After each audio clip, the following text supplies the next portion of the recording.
of the national team as a leader? Oh, good afternoon, everyone. Yeah, I'm obviously happy to be back. Obviously disappointed that I missed the last camp as well due to illness. Got a small niggle now, but I should be fine. I'm always happy and proud to wear the Bafana jersey and be part of the team. So whatever efforts I need to make in order to be ready for next week, I'll make sure that I do that. I'm just happy to be part of this setup again, and yeah, looking forward to the games. It's going to be tough ones coming up, but we've got a good thing going as a team. We've been improving the last few months, the last few years, so I'm happy to be part of it, and long may that continue. Njabulo, for you, back in the Bafana Bafana fold, we missed you. Did you miss us? Yeah, definitely. I mean, it's always great to represent our country, and it's always a blessing, and I'm always grateful to be here. Right. Taking questions for our captain as well as Njabulo, and then guys, at 5:30 we'll take a walk on over to the field. Questions? That's break it for us. Okay, Njabulo, how it's like in the US? How are you finding it over there? Yeah, I mean, obviously the first few months it was difficult, but now I've been there for like 8 months now, so I'm kind of like used to how things work over there, atmosphere, like training, the culture and everything. So far so good.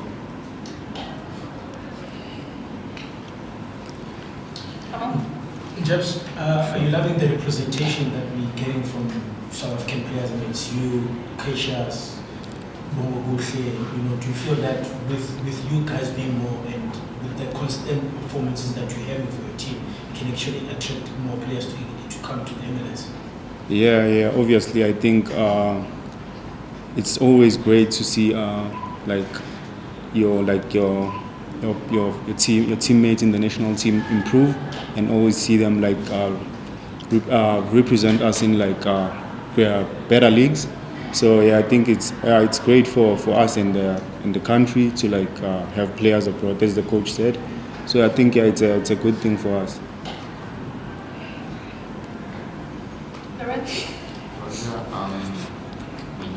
With this one, probably the longest with Sia and Ivory Coast as well. Going back to 2019, the AFCON that you played towards now, the AFCON that we're heading to, the squad is completely different. But what did you make of this current crop of players now that we have? Because obviously they vary in age and experience and things like that. Yeah, obviously the most important thing is the spirit amongst the team. In camp, everyone feels part of the team. No one feels smaller than the next one. We all at different stages in our careers, but once we're together in camp, it's one big happy family, and you can see it on the field. We go out there and we want to die for one another. That's why we have positive results like we had against Morocco. When everything is against us, we keep fighting, because we believe in each other, and like I said, the spirit amongst the group it's amazing. It's probably the best that I've been part of, and the coach always emphasizes, the importance of the spirit being good in camp. And since he's taken over, I mean, it's been amazing. There's been a lot of new faces, a lot of familiar faces as well, but once we're together, we're one big happy family. Go ahead. Ron, you spoke about pride and being able to represent the country, coming with the niggle. It shows that. How do you take in terms of the support that the team doesn't get, and how do we change that to things that are better? Yeah, obviously it's like I've said before, it's not nice. We don't enjoy playing, in front of empty stadium. It doesn't give a good taste, and we don't get a good vibe. But like I said, in my previous press conference, maybe we need to do more, as the association, as the team. I can remember before we used to go out to shopping malls, to schools, and give back, because now the fans also feel that, there's no link between the two of us. They just see us on the field and that's it, So maybe we need to do more, as a team, as, the association to put us out there, I mean, we used to do those things, where we go around malls, and, signing autographs and getting to know each other, you know, on a personal level, you know, and I think that's important. And it was a start, you know, last month, you know, we went to a school in Soweto. So, you know, hopefully, you know, we can do more of that so that we can get the fans behind us again. Sure, go ahead, follow up, and then last two questions. I mean, Great.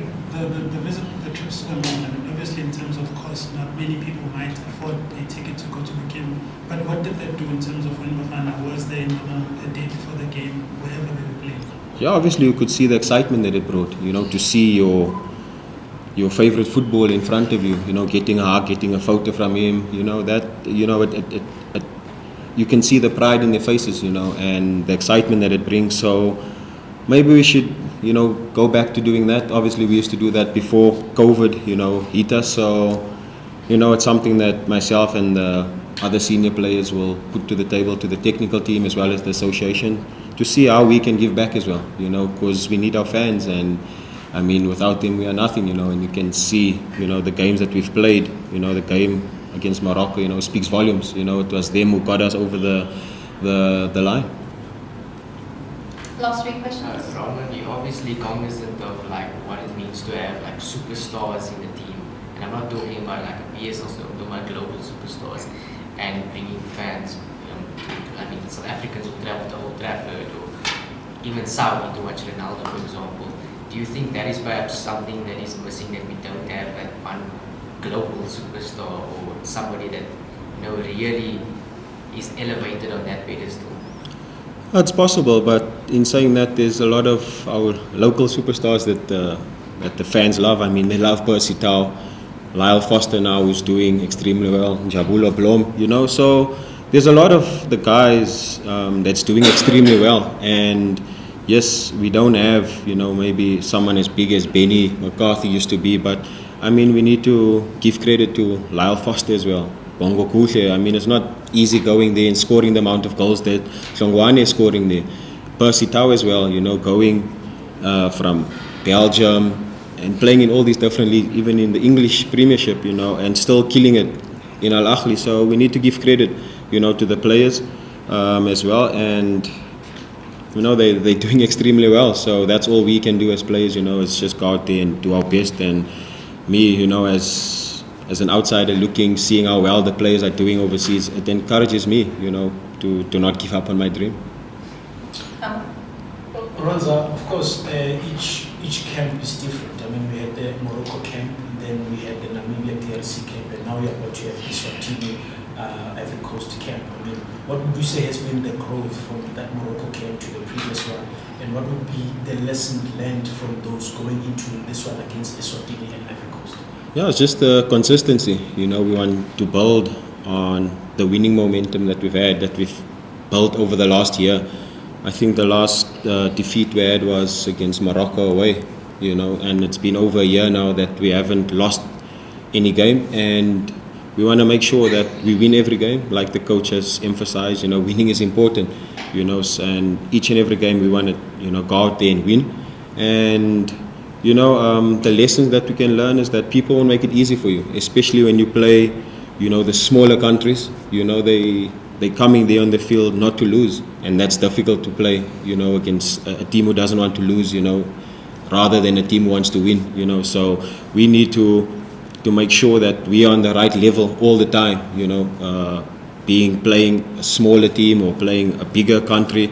You know, we need to be at the mentality that each and every game that for Bafana Bafana is important, and we want to win and perform. Is there one more? Yeah. I'll take a chance and put a few questions in one. Firstly, we haven't spoken to you since we left, especially me. How did the move come about from Chiefs to the US? And also, a lot of people tend to say the US, like the MLS, is, you know, it's more like LA, so it's good enough and stuff. How is the football? How have we found the football there? And also there's this thing that you guys want to use the US as a gateway to go to Europe. Is that where your mind is right now? Yeah, obviously. I mean, I've heard a lot of people say the league in the US it's not as competitive as they say, but I feel like you only see it when you're there. to be honest, I've been there for like a year now, and I think it's a really competitive league because a lot of players from Europe are coming in now, and also players from South America. They make the league a bit better. And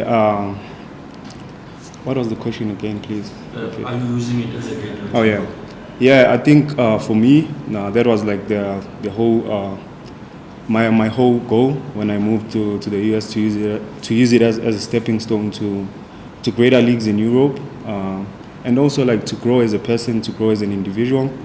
Yeah, so I think it really is a good stepping stone, especially when you're from like Africa, and it's a good league, good environment. So yeah. And how did the move come about? Oh, so it came about.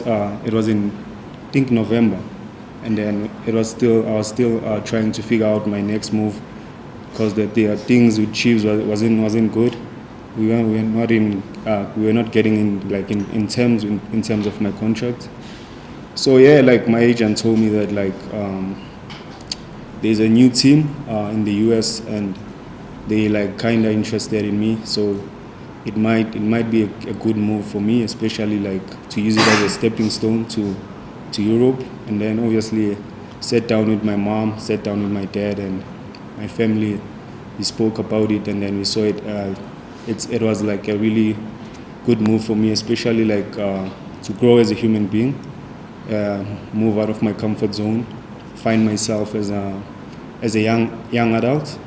So yeah, it came about we finalized everything in December that I was moving to the US.